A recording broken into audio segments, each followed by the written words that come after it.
If you leave your recovery, these are your probable outcomes.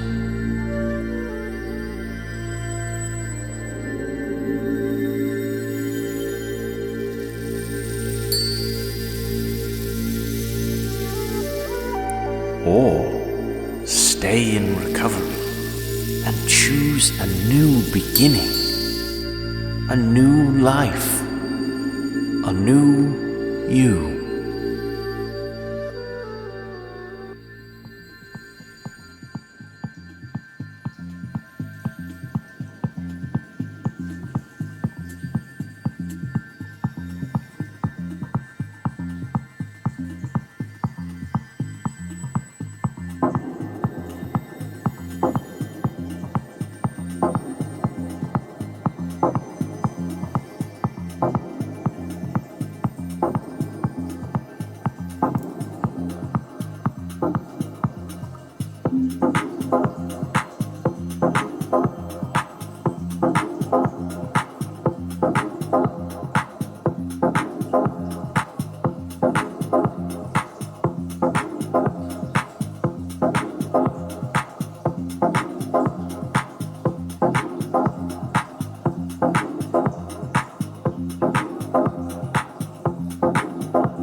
My take on surrender is it's not enough for a guy like me. I need to be surrendered. And when I first start in the beginning steps of my journey, I am surrendering. And I don't know what I'm surrendering to, but eventually I become surrendered. And it's a state of mind where you don't get unsurrendered. You're convinced, you're sold. And from that point on, you grow. So I was powerless over alcohol and drugs since 2008, and I got sober in 2017. So that's about 9-10 years of straight ripping and running. And every time someone was like, hey, do you think you're powerless? And I'll be like, no, I'm fine. I'm fine with it. And a lot of times I was just fooling myself, because once you get to recovery, you realize that you're only lying to yourself. You're not lying to anybody else. So when you start doing it for yourself, that's when you start to get better. Today, I'm not in denial about being powerless. I'm very well aware. And I don't wake up with a disease telling me I don't have a disease. I wake up with a disease telling me I do have one. Mine's just treated. I've been treating it for the past 5 years. So.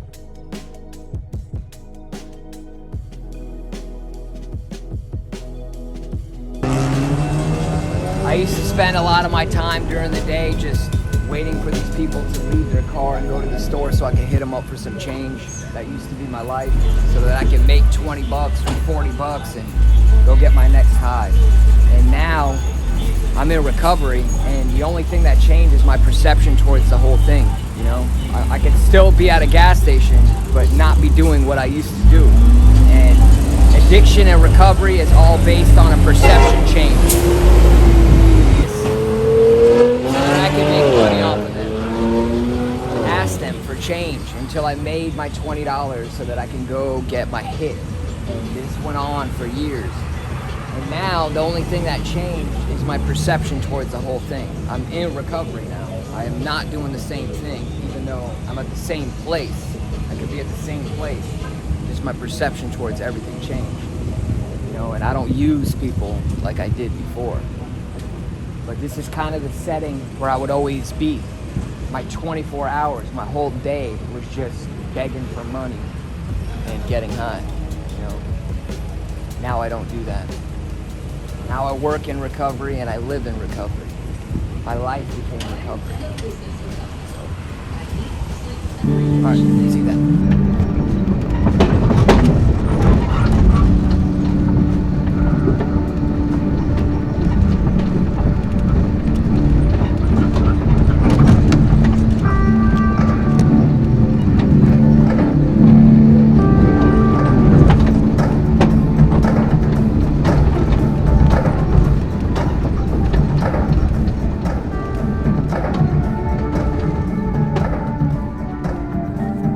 I came to a point in my life where it was just so easy to surrender. Because after 42 years of trying to do it my way and being so unsatisfied, so depressed, so broken and having things not work out the way I wanted, my plans ultimately never worked out because the way I was doing it just was not the way it was supposed to be. So I was willing to surrender to any way other than mine because my way just wound me up, super depressed, hating myself, winding up in the mental institution, drinking from the time I woke up to the time I went to bed, using drugs, trying to cover up that pain, and just careen from wall to wall without having a purpose in life, and just drifting. That's not at all what I wanted.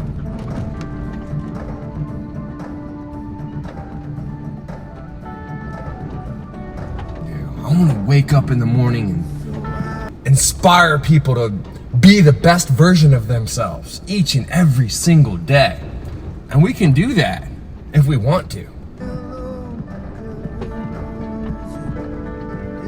Now, if you really want to do anything, you can do anything you put your mind to. So, I was willing to try anything else other than my way.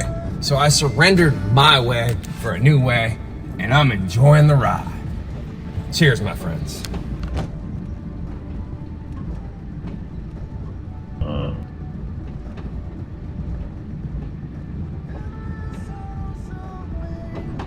Because I used to be able to point the finger and say this should, that should, and whatnot, and I don't do that anymore.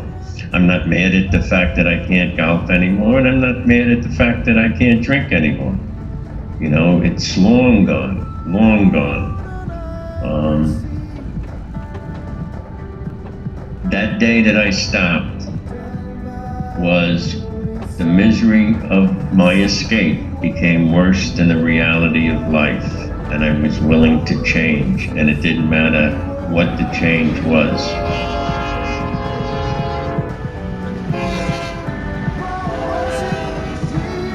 I went after it like I used to go after the drink. Constant thought about where I was going to get it, what I was going to do, which gin mill I was going to, etc., etc. How I hide it and whatnot. I just used the talents I already had to go for sobriety, and that's the most important thing in my life. What do they say? Happy, joyous, and free. That's me.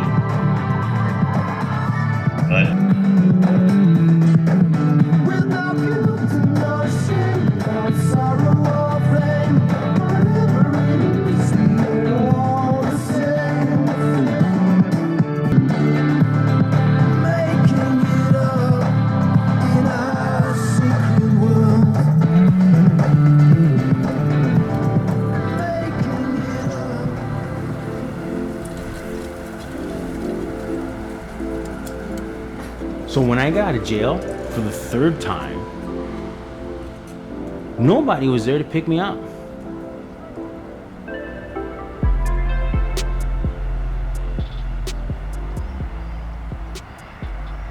My ride flicked out.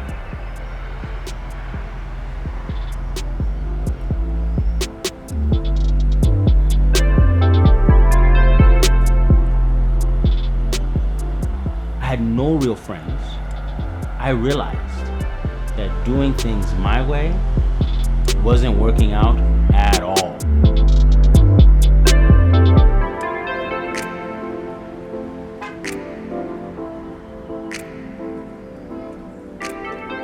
I had to do something different.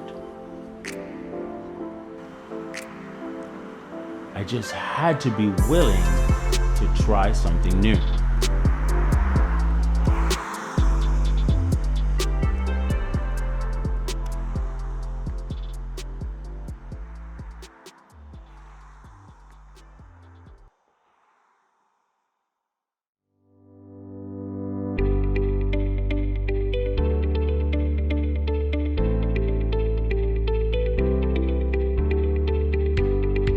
Recovery is a lifelong process that offered me hope for overcoming my addictions. Some of the most important things to keep me on the road of recovery on a daily basis was seeing my progress in life unfold, creating goals and setting healthy habits. It taught me to have positive coping skills and learn how to take care of myself and my mental health and physical well-being. The essential reminder that allowed me to remain positive and on track in my journey was just simply the reminder of how far I've come was an excellent motivator.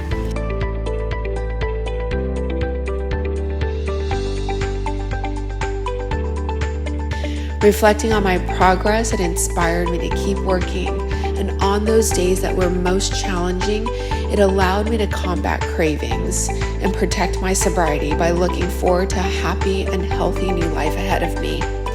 It also taught me how to foster healthy relationships with myself and others. I also sought those others who were further along in their journey to inspire me. I found these individuals in 12-step meetings and self-help groups. I had to work on my spiritual malady. I had to figure out what was going on, what was blocking me from the sunlight of the Spirit. When I did a step 4, and I realized my resentments and my heart and all of the things that were making me angry at people and angry at the world.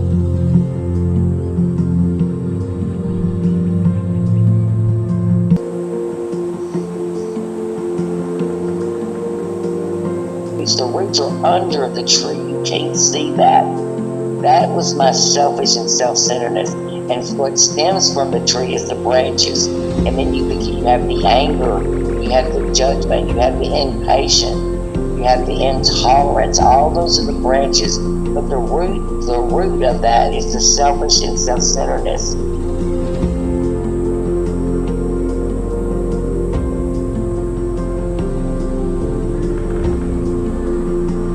My actions and my attitudes while drinking was hurting other people, but all I could see was the self-pity that they were hurting me.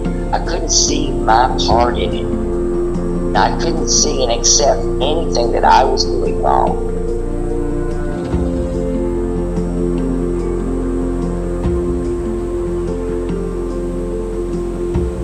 And when it came to me writing this all down on paper, and seeing what my part was, I can't remove that selfish and self-centeredness on my own. Just like I couldn't stop the obsession to drink. I need a higher power.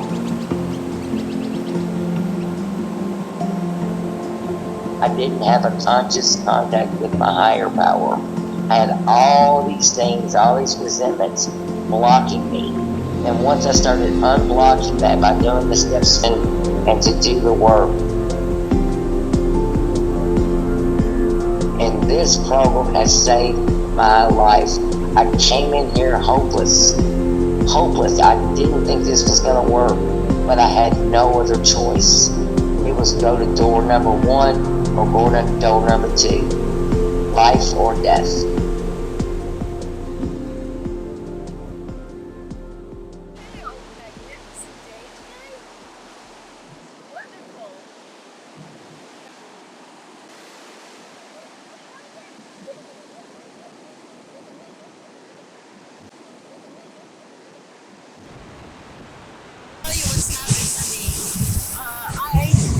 A miracle happened. They always told me to wait till a miracle happens, and I didn't believe them. I am one of those miracles. How do you explain a person who came in depressed, suicidal, on all kinds of drugs and alcohol, miserable, unproductive, and all of a sudden I walk with dignity, direction, and purpose? Who knew that I would be able to adjust my perception of life to see things the way I see them now? Getting a sponsor, going through the steps, doing the inner soul work. I had lost myself a long time ago, and I didn't even know that I had lost myself until I started going through the steps with my sponsor. And I found out, I started to get in touch, the delusions of my use started to fade away, started to guide me through those steps. And with that, I wish you all a miraculous sober life. Go out and be happy, joyous, and free! Yo, I'm here to tell you, if you woke up sober today, that's a big deal. Let's never minimize how big of a deal it is to be sober, no matter how much clean time you have. And guess what? If you didn't wake up sober today, that's a big deal, because that means there's still hope for you. To that person still struggling, yes, you can do this. Just look around at the community of people from all different walks of life, all different races. No matter who they are, this recovery thing is possible. What's up, y'all? My name's Kyle. I'm from Montgomery, Texas, a little town about 40 miles north of Houston. I'm a disabled veteran and a recovering drug addict. Today I want to talk to you guys about the physiological changes that occur in the brain due to addiction, as well as my three-prong approach to staying sober. Now, a lot of society harbors negative stigmas towards addiction because they automatically associate addicts and addictive behavior with a psychological aspect of the brain. They don't really take time to do the research or understand that addiction and alcoholism have physiological effects on the brain, not just psychological effects. The actual molecular structure of the brain is changed over time when drugs and alcohol are introduced on a habitual basis. Not just in the prefrontal cortex, but all aspects and all sections of the brain are adversely affected by alcohol and drugs. It actually changes the physical structure of the brain, which in turn is outwardly expressed in the outlandish behaviors and things that people generally associate with addicts and addiction. But if people would take the time to do the research and understand that this is a disease, it's a medical condition, it actually changes the physical structure of our bodies, and that's what adversely affects our behavior. For me, staying sober is a three-prong approach. It's a medical approach, a physical approach, and a purpose approach. The first approach is medical. Most people that suffer from addiction for a reason. And it's my personal belief that addiction is a secondary disorder next to undiagnosed mental health or unprocessed trauma from someone's past.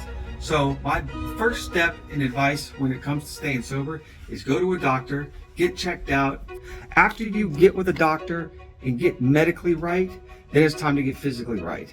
Get on a structured routine, sleep 8 hours a night, get up at a certain time, eat healthy, and most of all, get on a dedicated workout regimen. I don't mean you have to go full Ironman or anything like that, but start small, do cardio at least 4 times a week, do some weightlifting, and just get your body used to releasing endorphins naturally. And third is the most important aspect, and that's the purpose aspect of recovery. If you got yourself medically right and you got yourself physically right, you're going to be ready to go for the purpose part of recovery. Is find something that is cathartic. Find something that gives you purpose. For me, it was writing. I wrote a book titled Under the Orange Cap.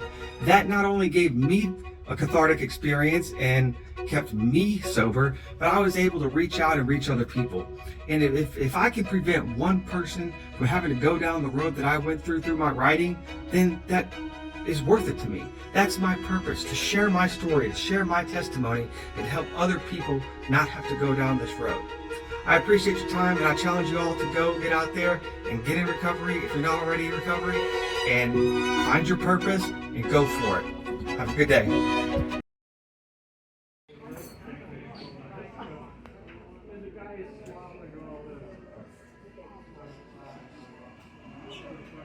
How did I achieve my long-term recovery? Well, I stopped using drugs and alcohol for one.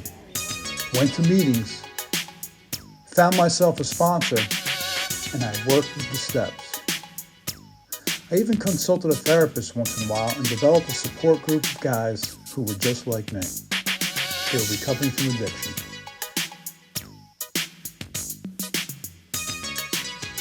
One of the concepts I had to grasp in recovery was acceptance. I had to accept the way things are in my life. And I had to realize the only person I can change is myself. I can find no serenity until I accept those persons, places, and things just as they are, whether I like it or not. Sometimes I like it, and sometimes I don't. And you just have to accept it. That's recovery.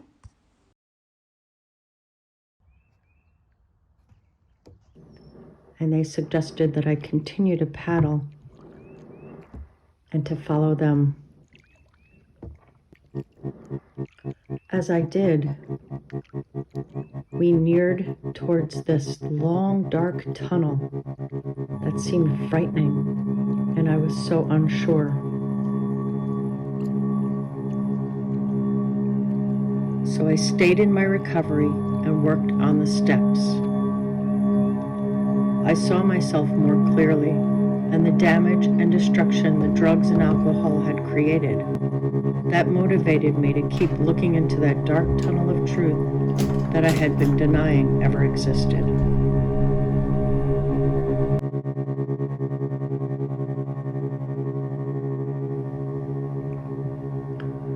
As we neared the light at the end of the tunnel, I drifted out into a beautiful, calm sea. Blue skies, green trees, and the sound of chirping birds. I was surrounded by love and light and comfort. I paddled there with my friends in recovery for a long time.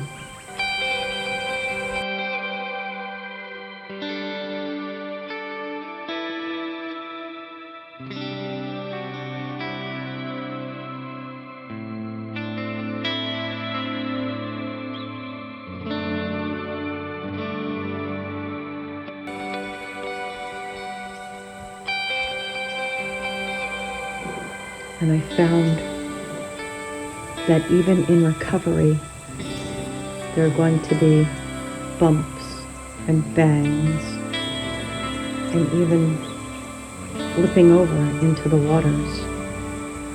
But with the help of my higher power and my support group, I can right my ship and continue to paddle in the beautiful seas of recovery.